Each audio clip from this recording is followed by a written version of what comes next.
We did see that the military's presence in this area has been considerably reduced after the FATA reforms, and it was believed that police will actually take over the security apparatus. But because the FATA reforms, structure itself has been so haphazard in terms of its implementation, we now see that the problem is much more than that for the police to handle.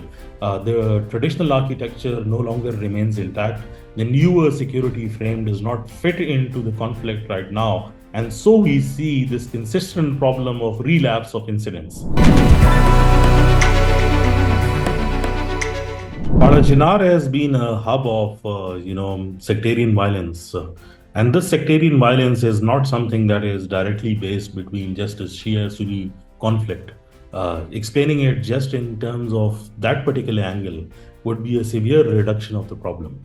There are a couple of issues that have been perennial to the conflict. The first part of it being the border with Afghanistan. The second part of it being militant groups present within this geographical limit. The third part of it is actually the international proxy warfare that is being a part of a hindrance to the peace in this area of Parachinar between both Shia and Sunni, sects that are divided between several tribes in the area.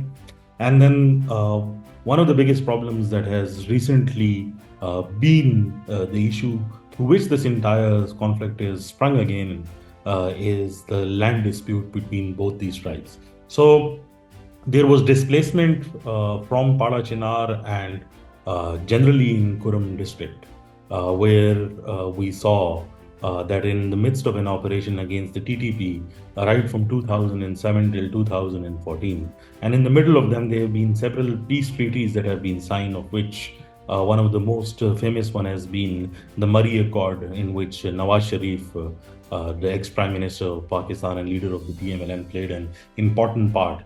After that, we saw the conflict sort of receding, and then right up till early 2021, we did not see any major incidents of violence. But post 2021, there have been issues that have been consistently a problem for the security officials as well as government officials. And those pertain not just to the traditional conflict. The entire mosaic and architecture of Parachinar's security has completely been altered. Firstly, because there were several elements from, Kurum district that became part of the warfare of Assad regime versus the Islamic State in Syria and Iraq. And this was not just migration from one sect. There was migration that took place from both sects. So the traditional way in which the dealings were done were basically with tribal elders. But those tribal elders no longer hold leverage. There are new elements, returnees from Syria and Iraq that now control and maneuver the conflict the way that they want. Secondly, we did see that the military's presence in this area has been considerably reduced after the FATA reforms, and it was believed that police will actually take over the security apparatus. But because the FATA reforms, structure itself has been so haphazard in terms of its implementation, we now see that the problem is much more than that for the police to handle. The traditional architecture no longer remains intact. The newer security frame does not fit into the conflict right now. And so we see this consistent problem of relapse of incidents.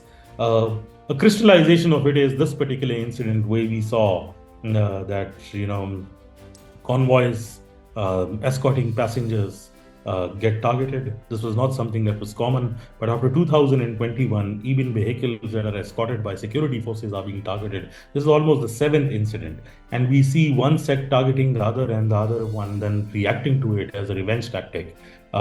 In October, we saw the Sunnis coming under target, and now in November, we see the Shias coming under target. And since the casualties are many, the anger has been much.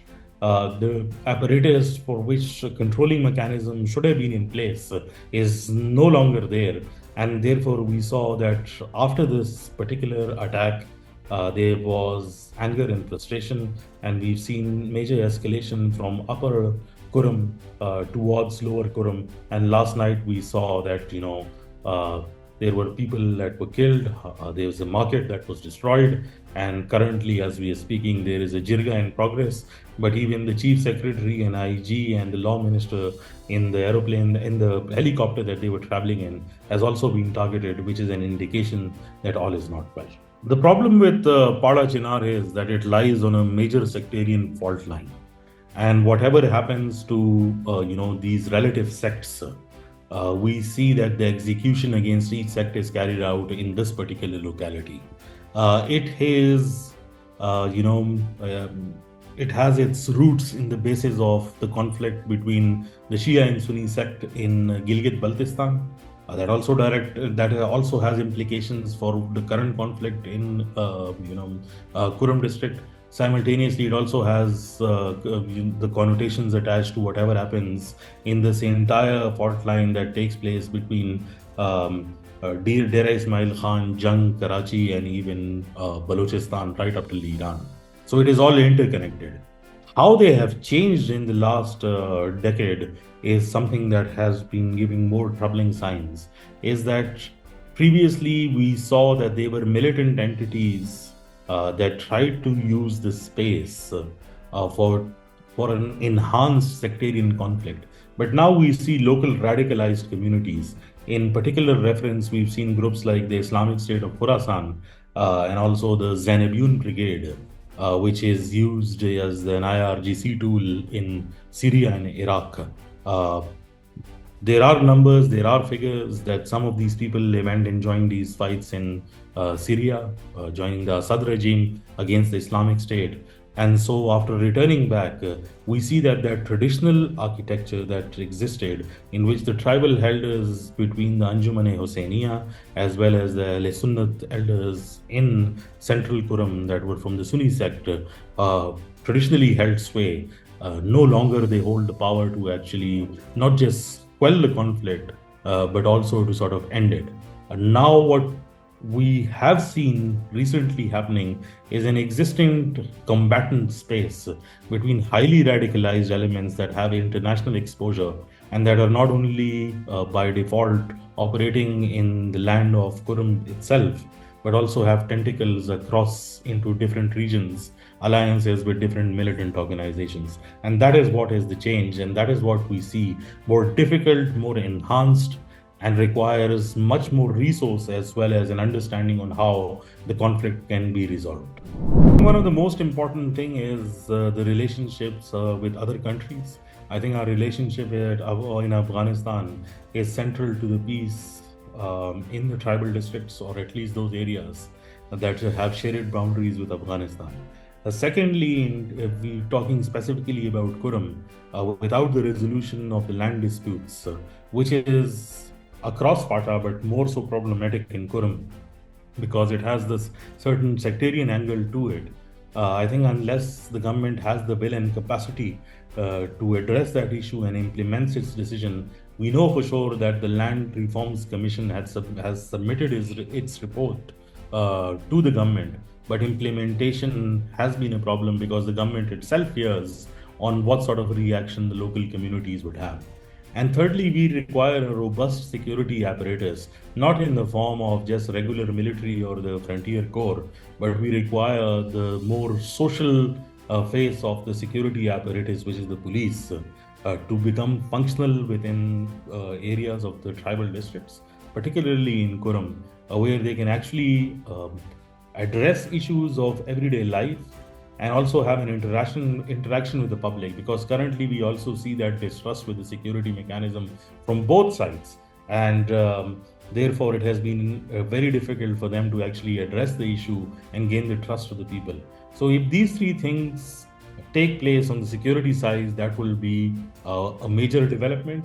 But apart from that, severe governance lacunae as well as bottlenecks that include the FATA reform structure and the accelerated development strategy, in which the quality of the life of the people should be improved, job opportunities be provided, as well as increasing the social milieu and repairing the fabric basically in Kurum by providing trade and economic opportunities, as well as providing ample opportunities for the people in these borderlands to actually have a more a better relationship with people out in the outside world. I think that will give them a sort of an understanding on how global conflicts are resolved, and a more better and understanding view globally as well as locally, so that such problems, whenever they arise, they are open to solutions.